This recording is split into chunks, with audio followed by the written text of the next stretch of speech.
There's something that's not being told to you about getting stronger in the gym and in your life. And in this week's episode of the Exercise is Health podcast, we want to expose that. We're going to keep our introduction and dive right into this conversation.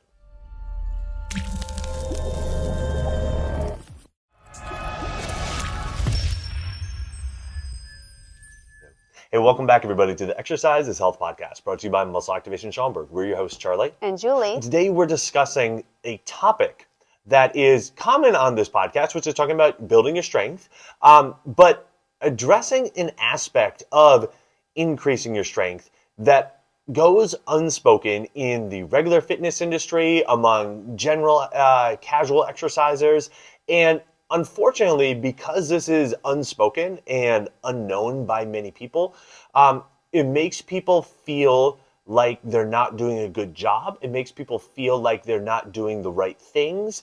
And so we want to expose it for what it is, and let you know. And so once you know, then you can realize that what you are experiencing when you're strength training is perfectly normal. It's in a lot of ways what you should be experiencing. And it does not mean that you're doing the wrong things or a bad job. So we'll get to that in a second. But I want to let you know that if you want to start taking action on what we're talking about today, that's exactly what we can help you with at our studio, Muscle Activation Schaumburg, where we specialize in muscle activation techniques. So all you need to do to see our availability and get on our schedule is go to our website, www.matschaumburg.com. Click the big green button that says Get Started, and you can schedule yourself for your initial MAT consultation and assessment. So here's the thing. We all understand that building strength is something that is going to take some time. Now, that amount of time is going to be different for every person. It might be, you feel stronger this week than you did last week. You're like, okay, cool, my strength went up. For some people, it may take months. For other people, it might, they may feel like, oh, I'm taking years before, right? So there's a timeline of sorts. But what doesn't get spoken about and is not well understood by most people is that within that timeline, there's going to be ebbs and flows. There's going to be ebbs and flows of days when you're stronger, days when you're not as strong, and that doesn't mean that you're not making progress. It doesn't mean that you're not going in the right direction. There's actually a very clear-cut explanation for why, for most people, this is the case. And so that's what I want to discuss with you today. That's right. And you know what? I feel like we end up having this conversation in some way, shape, or form with every single client, because most people come to see us when they feel like they're not doing so hot, right? Like, I'm seeking out help because I have a problem, right? I have a joint issue, or I'm not exercising regularly, or exercise is flaring me up, or, I'm experiencing this problem. And then they're like, great, now I have a professional even. A professional has a plan for me. That means that I am just going to, every day is like one more step on the staircase until I get to the top, right? But that's not how it works. And just as Charlie was saying, it's just because we're not always taking a step up, it doesn't mean that we're not taking a step forward in the right direction. Because again, some days you come to a session and you feel weaker. And some days you come to a session and you feel stronger. And both are a good step in the right direction, because you can be taking all the right actions, and people that are taking all the right actions have days, have sessions, have workouts, have MAT sessions that they end up being a lot stronger in terms of like output and feeling wise and confidence in your body, and sessions that you feel a lot weaker.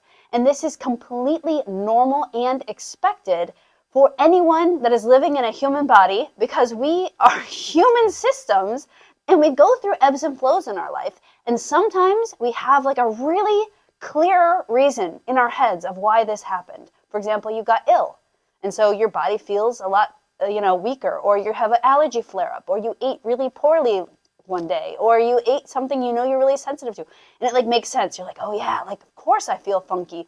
I had wine last night and I don't normally do that. Or of course I feel funky. I was sick over the weekend, or I, did some crazy stuff, like I was moving, or I lifted some really heavy couches or whatever. And sometimes you have these weaker days and they don't totally have something that totally makes sense to us, because there's so many things happening in our bodies that we cannot know and we cannot track, and we don't know and we don't track. But to know that that's just part of the process, and the important thing is that we just keep taking that next step forward, is what's important here. That's exactly right. And look, this happens literally to everybody who does strength training with any kind of consistency. It happened to me just this week, okay, where I was going to do an upper body workout, based on the numbers I had been hitting for chest press. I knew what I should be able to hit on that day, going into that workout. And I went into the workout and my warm ups, I felt all right, a little bit sluggish, but it was kind of coming around. And I got to maybe 80% of the weight that I thought I would be hitting for the day. I was like, yeah, no, this is the weight that I'm going to be working at today. And it was probably about 20 pounds under where I thought I might be. I was like, you know what? For today, this is where my body's at. And it doesn't mean that my program is leading me to get weaker. It means that there are more variables involved in strength output than just what you have been doing from an exercise perspective. For example, right now we are in the middle of packing up and moving a home, selling a home, buying a new home. Like there's so many external stresses going on right now. Sleep has been really weird. The kids have been perceiving that there are changes. So there's a bunch of they're not going to bed as quickly as they normally do, and so we're up later as a result. I mean, look, if you're a parent, you know exactly what I'm talking about, right? And so I go into my workout, and if I had the mindset of well, every single day, I should just be getting 1% better or whatever like that.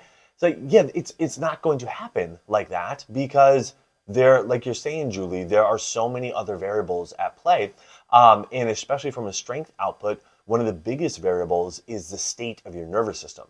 And so the more emotional stress that you're experiencing, the more sleeplessness that you're experiencing, the more stressed overall your nervous system is, generally speaking, the lower your strength output will be on that day. And it doesn't mean that your programming isn't working.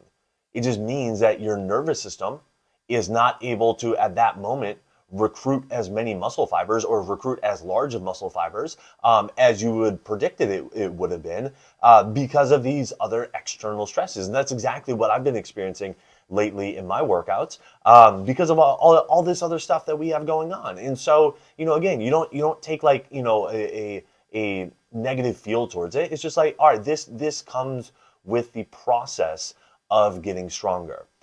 But a lot of times it doesn't necessarily need to be this big external thing that's happening, moving and everything like that. It could just be you're saying, hey, you ate a weird meal or you did some activities that your body's not used to. And because of that, your nervous system is perceiving some kind of stress. And so it's just going to downregulate your output. And that might last for just one workout, and that's it. It may last for one set of one workout, and that's it. It may last for a week or a few, whatever it is, okay? Just understand that is part of the process of getting stronger, is going through these days where neurologically your body doesn't have as much to give. And so because of that, your strength output's just going to be a little bit lower. That's right. And I think what we're really trying to shed light on is that there's not necessarily a problem with this. It's a really clear sign that you are a human when you have your weaker and stronger days, because our muscle strength, our ability to produce muscle output and force is directly dictated by our nervous system. And so that's how it kind of links other systems into your muscles. You might be thinking well, if I ate some weird meal, why would I be weaker? Well, because it probably is taxing your nervous system, and your nervous system is the driver for your muscles. We see that all the time. And so sometimes we get really caught up on well, why did I show up? What do you think happened over the weekend? Our clients might come in and they're frustrated because they're feeling funky. What do you think might have happened? I only did this, X, Y, and Z. And, Charlie and I can try to, and this is actually something we've kind of gotten pretty good at, is putting together patterns where we'll say, every time you seem to sleep, with the air conditioning blowing at your face, you wake up and you feel weaker, whatever the pattern is, right? Or every time you seem to do some gardening, it seems then your shoulder gets flared up. And sometimes we don't even notice the pattern, but as someone that's kind of removed from your life, it's easier to see these patterns. But not necessarily getting caught up on why does my nervous system downregulate? because we can always guess, right? And we can start making patterns and figure things out about your body, but there's never always one clear-cut answer. As we said before, sometimes your system's just going through something and you don't realize, and your body is doing the thing that it needs to do. And so if that day it needs to down-regulate your nervous system and thus you can't lift as heavy, or your MAT session, you're like, why are we going backwards 3 patterns? Well, we're not going backwards 3 patterns. We're working on what is the most relevant thing to your body right now. And so having those changes in your nervous system is a normal, healthy thing for your body to do. And if your body didn't do that, that would be a huge problem, because then we're saying, like, you know, maybe your body's needing to channel more energy towards your immune system for some reason. Like it's perceiving some allergen in your environment or something. I don't know.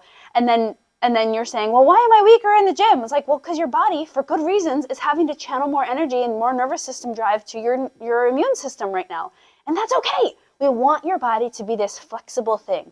And just because you're showing up to days or weeks or even a small season of your life where you're noticing this change, it doesn't mean that you're not making progress. It actually still means that you're stepping forward. As long as you're showing up to stimulate your muscles, to your MAT sessions, that is what matters, because we can control that.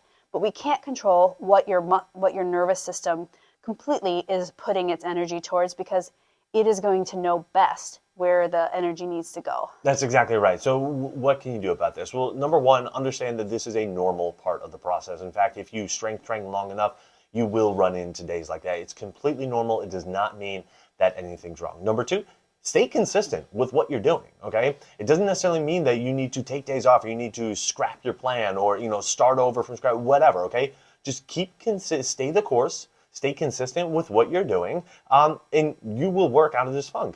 But number three, you can actually do some things to kind of bolster up the robustness of your nervous system, so your nervous system can tolerate more things. And the thing that we have found to be most effective for that is muscle activation techniques, okay? Because what that does is going to identify where your biggest neuromuscular stressors are, where there's the most miscommunication between your brain and your muscles, and it's going to address that and build that back up directly.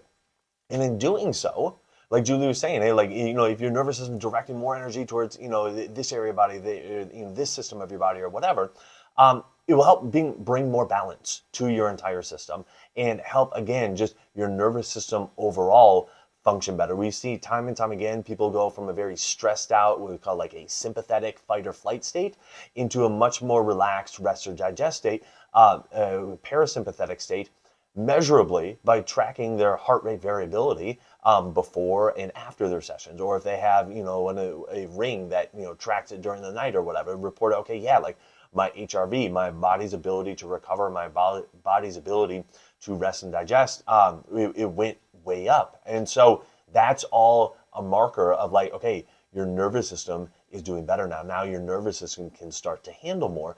And we see that as a direct result of the muscle activation techniques process. So understand that what you're experiencing is completely normal. Stay the course with what you're doing. And if you want to bolster yourself up, boost up your nervous system's ability to tolerate more stress, we've seen that muscle activation techniques is an extremely effective way to do that. So if you're wanting to start taking action on those things, we can definitely help you with that at our studio, Muscle Activation Schaumburg, where we specialize in muscle activation techniques. All you need to do to see our availability and get our schedule is go to our website, www.matschaumburg.com, click the big green button that says Get Started, and you can schedule yourself for your initial MAT consultation and assessment. Well, thank you so much for joining us this week, everybody. We always appreciate your eyes on YouTube, your ears on Apple Podcasts or Spotify. Wherever you consume our content, if you wouldn't mind leaving us a rating and review, it always means the world to us when you do. We are wishing you a fantastic week, and we'll talk with you all next week. This podcast is for information purposes only. The statements and views on this podcast are not medical advice. This podcast, including Julie and Charlie Gates, disclaim responsibility for any possible adverse effects from the use of information contained herein. Opinions of guests are their own, and this podcast does not endorse or accept responsibility for statements made by guests. This podcast does not make any representations or warranties about guest qualifications or credibility. This podcast may contain paid endorsements or advertisements for products or services. Individuals on this podcast may have a direct or indirect financial interest in products or services referred to herein. If you think you have a medical issue, consult a licensed physician.